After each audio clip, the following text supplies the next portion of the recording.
आपका नाम क्या है? श्रीमती रश्मि अहरवाल, पीएस पठारी निवारी में पदस्थ हूँ, प्राथमिक स्तर पर।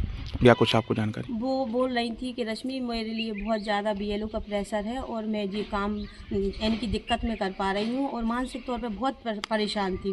पहले से कोई बीमारी नहीं थी उनके लिए, वो अच्छे से आती थी पढ़ाई में, हम लोग दोनों साथ में पढ़ाई करवाते थे। और जब से बीएलओ पे बीए सर्वे में थी तो कहती घर घर जाकर बहुत परेशान है, ऊपर से प्रेशर हो रहा है, फ़ोन आ रहा है कि जी काम जल्दी करो जल्दी करो। तो वो इतनी यानी कि अब उम्र के हिसाब से नहीं कर पाती थी, लेकिन वो करना पड़ा उनके लिए। और फिर वो कुछ समय 8-10 दिन से वो बहुत बीमार हो गई।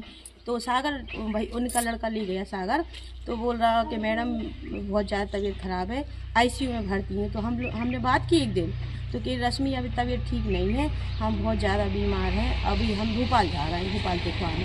वो तो भोपाल गई वहाँ पर।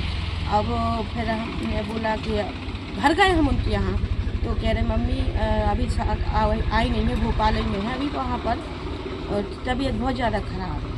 फिर हमें पता चला कल कि उनका देहांत हो गया। 10 दिन से बीमार ज़्यादा हो गई। इसके पहले बीमार थी क्या?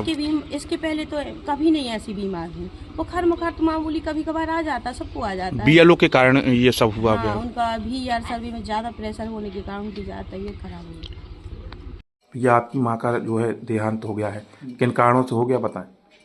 हमारी माता जी लगभग पिछले 3-4 सालों से बीएलओ का कार्य भी कर रही थी और प्राथमिक शिक्षक थी यहीं प्राथमिक शाला हरिजन टोला पठरिया निवारी में।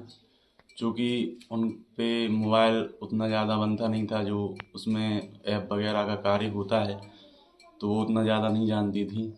और उनका ऊपर जो रिपोर्टिंग का टाइम होता था सुबह 6 बजे से रात के 12 बजे तक, तो सारी रिपोर्टें देनी होती थी। और उनके सहयोगी में जो ड्यूटी लगाई गई थी वो आशा कार्यकर्ता की लगाई गई थी, जो कि उतनी ज़्यादा पढ़ी लिखी नहीं थी। वो 8वीं तक पढ़ी लिखी थी, उन पर मोबाइल भी नहीं बनता था और फॉर्म भरना या जो जानकारियाँ उसमें सबमिट करनी होती थी वो भी नहीं बनती थी, जिसके कारण सारा कार्य माता जी को ही करना पड़ता था। और अत्यधिक मानसिक दबाव के कारण और प्रशासनिक प्रेशर के कारण उनका अचानक से सर्वे करने के दौरान स्वास्थ्य खराब हो गया था। चूँकि हम लोग 30 नवंबर को उनको चेकअप कराने सागर ले गए थे, जहां सागर पहुंच के हमने जो उनका ग्रुप होता है बीएलओ का रैली का, उसमें सूचित किया था कि हमारी माता जी का स्वास्थ्य खराब हो जाने के कारण हम सागर दिखाने आए हैं और वो अस्वस्थ हैं।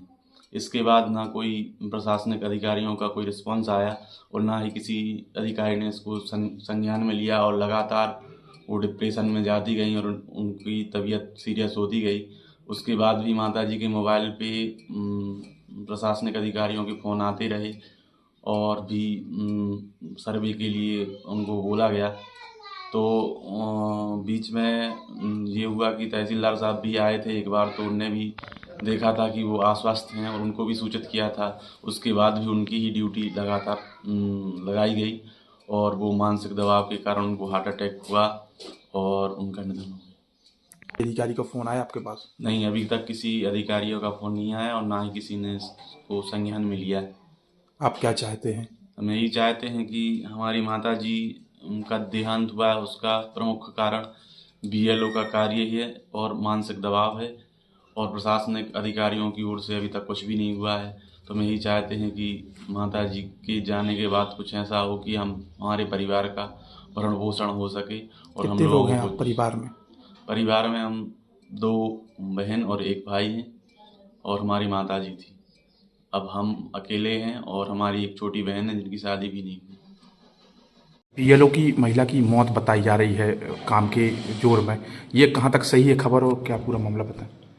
खबर तो हमें भी संज्ञान में आई है, लेकिन जानकारी मिली है कि महिला हार्ट प्रॉब्लम से 2021 से परेशान थी, जिनका नियमित उपचार होता रहा है और अभी भी हार्ट फेलियर से ही शायद उनकी मृत्यु हुई है।